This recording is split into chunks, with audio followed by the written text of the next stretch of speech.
אז מה זה כל הפרסומות האלה שאומרות לי לחסוך בחשמל? הכי כיף כשבחורף אפשר להסתובב בבית עם קצר, שתמיד יש מים חמים למקלחת ושהאור בדרך לשירותים דולק כל הלילה. אבל לכל אלה יש מחיר. האם ידעתם שהחיים שלנו על פני כדור הארץ נמצאים בסכנה? כן, בסכנה. ואיך זה קשור לחשמל?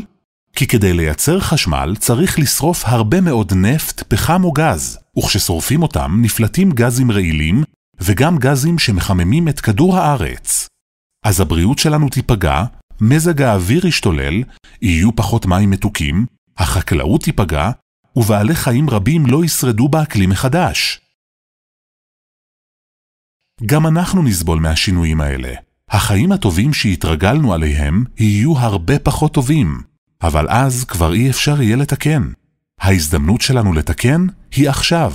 ואתם בטח יודעים שאם תחסכו בחשמל, תוכלו לחסוך כסף. פשוט תמלאו את הקומקום קצת פחות. שימו לב שהבוילר לא דולק שעות נוספות. תתלו את הכביסה במקום לייבש. תכוונו את המזגן בקיץ ל-25 מעלות, בחורף ל-20 מעלות, ותסגרו היטב את כל החלונות. תחליפו לנורות חסכוניות. ואל תשכחו בדרך החוצה לכבות מזגנים, מחשבים ואורות. והכי חשוב, שלפעמים נעצור לרגע ונחשוב, איפה אנחנו יכולים קצת לחסוך? אז תתחילו ממחר, קצת פחות מכל דבר.